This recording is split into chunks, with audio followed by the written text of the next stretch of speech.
that? Why? തിന്നു മോനെ.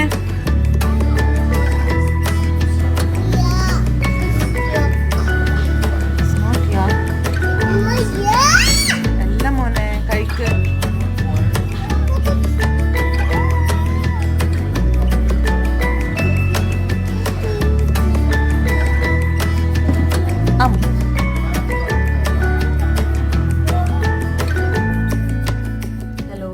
തമ്മിൽ കണ്ടല്ലോ അല്ലേ? എല്ലാ പേരൻസിനും ഒരുപോലെ പറയാനുള്ളതാണ് മക്കൾ ഭക്ഷണം കഴിക്കുന്നില്ല എന്നുള്ളത്. അതിന് വേണ്ടിയിട്ട് നമുക്ക് എന്ത് ചെയ്യാൻ പറ്റും, അല്ലെങ്കിൽ നമ്മൾ എന്ത് ചെയ്യണം, എന്തൊക്കെ അറിഞ്ഞിരിക്കണം എന്നുള്ള കാര്യങ്ങളാണ് ഈ വീഡിയോയിൽ ഡിസ്കസ് ചെയ്യുന്നത്. പിക്കി ഈറ്റേഴ്സ്, ഭക്ഷണം കൊത്തി കൊത്തി കഴിക്കുക, താല്പര്യമില്ലാതെ കുറച്ച് ക്വാണ്ടിറ്റിയിൽ കഴിക്കുന്ന കുട്ടികൾക്കാണ് പിക്കി ഈറ്റേഴ്സ് എന്ന് പറയുന്നത്. അങ്ങനെയുള്ള പിക്കി ഈറ്റേഴ്സ് ആയ കുട്ടികൾക്ക് നമ്മൾ പേരൻസ് ചെയ്യേണ്ട അല്ലെങ്കിൽ ശ്രദ്ധിക്കേണ്ട 5 ടിപ്സാണ് ഞാൻ ഇന്ന് ഈ വീഡിയോയിൽ പറയുന്നത്.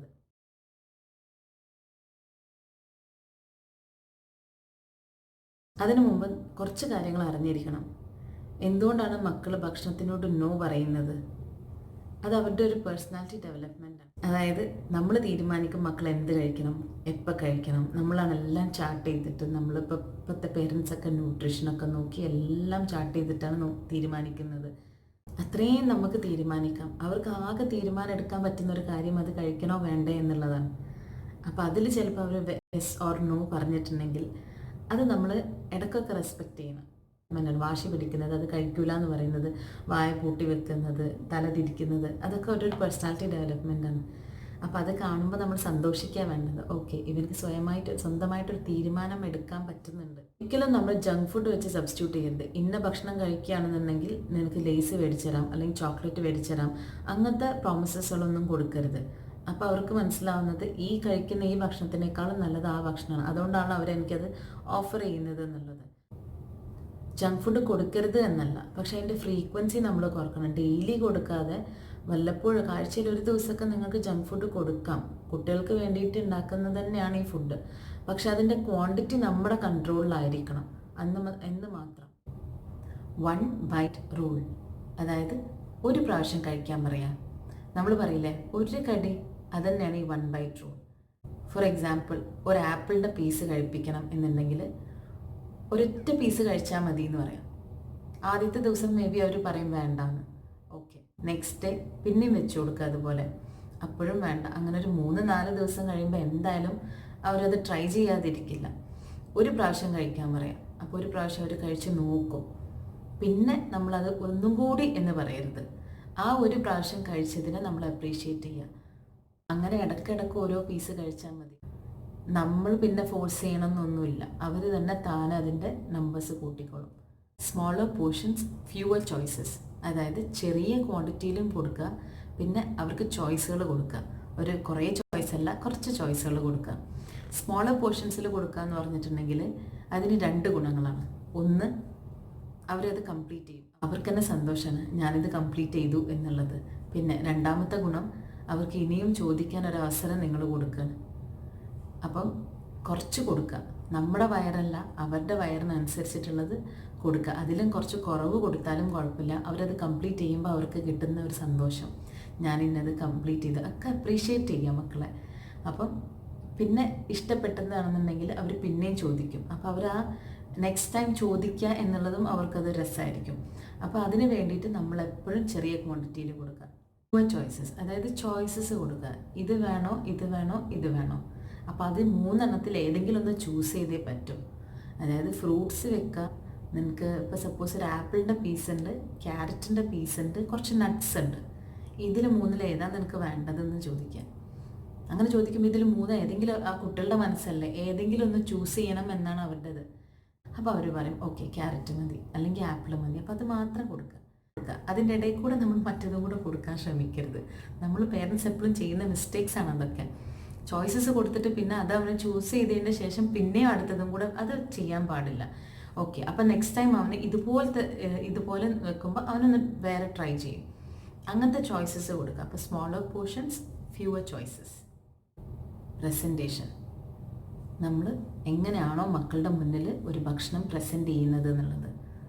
നമുക്കറിയാലോ, നമ്മൾ ഭക്ഷണം ഗസ്റ്റ് വന്നിട്ടുണ്ടെങ്കിൽ നമ്മൾ എന്തൊക്കെ ബ്യൂട്ടിഫുൾ പ്ലേറ്റ്സിൽ അല്ലെങ്കിൽ സോസറിൽ അതങ്ങനെ ഡെക്കറേറ്റ് ചെയ്തിട്ടൊക്കെ നമ്മൾ ഭക്ഷണം വെക്കുന്നില്ലേ. അതുപോലെ തന്നെ മക്കളുടെ മുന്നിലും അതുപോലെ നല്ല രീതിയിൽ പ്രസൻറ്റ് ചെയ്യണം നമ്മൾ. അതവർക്ക് ഭക്ഷണത്തിനോടുള്ള ഇഷ്ടം കൂടെയുള്ളൂ. നല്ല ഭംഗിയിൽ പ്ലേറ്റ്സ് ആവാം, അല്ലെങ്കിൽ സ്പൂണുകളാവാം, ഗ്ലാസ്സസ് അവർക്ക് ഇഷ്ടപ്പെടുന്ന ഗ്ലാസ്സസ്, ഇഷ്ടപ്പെടുന്ന കളേഴ്സ്, സ്ട്രോല്, അങ്ങനെ പല രീതിയിൽ. ഇനിയിപ്പോൾ ഇതൊന്നും വേണ്ട, നമ്മളെ നാട്ടിലാണെന്നുണ്ടെങ്കിൽ പ്ലാവിൻ്റെ ഇല വെച്ചിട്ട് സ്പൂൺ ഉണ്ടാക്കി കൊടുക്കാം, വാഴൻ്റെ ഇലയിൽ കൊടുക്കാം ഒരു ദിവസം ഭക്ഷണം. അങ്ങനെ എന്തൊക്കെ വെറൈറ്റികൾ, ഇപ്പം ഐഡിയാസ് ഒന്നും ഞാൻ പറഞ്ഞു തരേണ്ട കാര്യമില്ല എന്ന് എനിക്കറിയാം. അങ്ങനെ എന്തെല്ലാം രീതിയിൽ നിങ്ങൾക്ക് ഭക്ഷണം പ്രസൻറ്റ് ചെയ്യാൻ പറ്റുമോ അതുപോലൊക്കെ നിങ്ങൾക്ക് ഭക്ഷണം മക്കളുടെ മുന്നിൽ പ്രസൻറ്റ് ചെയ്യാം. ഫ്രൂട്ട്സ് കഴിക്കാൻ വേണ്ടിയിട്ട് ടൂത്ത് പിക്ക് കൊടുക്കുക, കുത്തി തിന്നാൻ വേണ്ടിയിട്ട്, അല്ലെങ്കിൽ അത് സ്ക്യൂവറിൽ ഇതുപോലെ ഇങ്ങനെ കോർത്തിട്ട് ഇങ്ങനെ കൊടുക്കാം. അപ്പം അവർക്കൊരു ഇഷ്ടമാണ്, അവർക്ക് ഭക്ഷണം കഴിക്കുന്നതിനോടൊരു കൗതുകം ഉണ്ടാവും അങ്ങനെ കഴിക്കുമ്പോൾ. മക്കൾക്ക് വേണ്ടിയിട്ട് ഉണ്ടാക്കുന്ന ചില ഡിഷുകളുണ്ട്, നല്ല ഭംഗിയിൽ പ്രസൻറ്റ് ചെയ്യുന്നത്, അല്ലെങ്കിൽ പല ഷേപ്സിൽ കട്ട് ചെയ്തിട്ട്, നമ്മൾ സാധാ കഴിക്കുന്ന തന്നെ നല്ല ഷേപ്സിൽ കട്ട് ചെയ്തിട്ട് മക്കൾക്ക് വേണ്ടിയിട്ട് പ്രസൻറ്റ് ചെയ്യുന്നത്. റെസിപ്പീസിലേക്കൊന്നും ഞാൻ കടക്കുന്നില്ല, അതിനെൻ്റെ സിസ്റ്ററിൻ്റെ ചാനലുണ്ട്. അവളുടെ മോൾക്ക് വേണ്ടിയിട്ട് പല ടൈപ്പ് ഭക്ഷണങ്ങൾ, കിഡ്സിൻ്റെ ഭക്ഷണങ്ങൾ ഉണ്ടാക്കുന്ന വീഡിയോസൊക്കെ ഉണ്ട്. ഡിസ്ക്രിപ്ഷൻ ബോക്സിൽ ഞാൻ അതിൻ്റെ ലിങ്ക് ഇടാം. Get them involve. അതായത് ഗ്രോസറി ഷോപ്പിങ്ങിന് പോകുമ്പോൾ മക്കളെ കൂടെ കൂട്ടുക. നമ്മൾ ഓരോ സാധനങ്ങൾ പിക്ക് ചെയ്യുമ്പോഴും അതിനെപ്പറ്റി അവരടുത്ത് സംസാരിക്കുക. അപ്പം അവർക്ക് എന്താണ് ഭക്ഷണം, എന്താണ്, അല്ലെങ്കിൽ അത് ഫീൽ ചെയ്യിപ്പിക്കുക, അതിൻ്റെ സ്മെല്ല് അറിയുക, അതിൻ്റെ സ്മെല്ല്, അതിൻ്റെ കളേഴ്സ്, ഇതുമായിട്ടുള്ള ഡിസ്കഷൻസ് ഒക്കെ ഉണ്ടാവുക. അതുപോലെ നമ്മൾ അവർക്ക് കൊടുക്കുന്നത് നമ്മളും കഴിച്ച് കാണിച്ചു കൊടുക്കുക, കൂടെ ഇരുന്ന് കഴിക്കുക, എല്ലാവരും കൂടെ ഒരുമിച്ചിരുന്ന് ഭക്ഷണം കഴിക്കുക, ഭക്ഷണത്തെപ്പറ്റി സംസാരിക്കുക. അല്ലെങ്കിൽ കുക്ക് ചെയ്യുമ്പം അവർക്ക് പറ്റുന്ന കാര്യങ്ങൾ അവരെ ഏൽപ്പിക്കുക, മിക്സ് ചെയ്യാൻ, ബേക്ക് ചെയ്യുമ്പോൾ പാത്രത്തിൽ സെർവ് ചെയ്യാൻ, അങ്ങനത്തെ ചെറിയ ചെറിയ പണികളൊക്കെ സൂക്ഷിച്ച്. സേഫ്റ്റി ഇമ്പോർട്ടൻ്റ് ആണ്. അത് അങ്ങനത്തെ ചില കാര്യങ്ങളൊക്കെ അവരെ കൂടെ ഇൻവോൾവ് ചെയ്യിപ്പിച്ചിട്ടുണ്ടെങ്കിൽ കുട്ടികൾക്ക് ഭക്ഷണത്തിനോടും അല്ലെങ്കിൽ അവർ ആ കുക്ക് ചെയ്യുന്ന കാര്യങ്ങളോടൊക്കെ അവർക്ക് കൂടുതൽ ഇഷ്ടം വരും. ഇത് മക്കൾക്ക് ഫുഡ് മാത്രമേ മുന്നിൽ കാണുന്നുള്ളൂ, അതല്ലാതെ അതെങ്ങനെ നമ്മൾ ഗ്രോസറി പോയി ഷോപ്പ് ചെയ്യുന്നതും അത് കുക്ക് ചെയ്യുന്നതും നമ്മൾ കഴിക്കുന്നതും അതൊക്കെ ആകുമ്പോൾ അവർക്ക് അതിൻ്റെ സോഴ്സ് അതെന്താ, എവിടുന്ന, അതിനെ പറ്റിയിട്ട് ഡീറ്റെയിൽ ആയിട്ട് അവർക്ക് പറഞ്ഞു കൊടുക്കുക. അപ്പോൾ അവരതിന് മനസ്സിൽ ഫുൾ അതായിരിക്കും. അപ്പോൾ അത് കഴിക്കുമ്പോൾ ഒരു കൗതുകം ഉണ്ടാവും അവർക്ക്. Talk about nutrition. മക്കൾക്ക് ഓരോ ഭക്ഷണത്തിൻ്റെ ഗുണങ്ങളെക്കുറിച്ച് പറഞ്ഞ് മനസ്സിലാക്കി കൊടുക്കുക.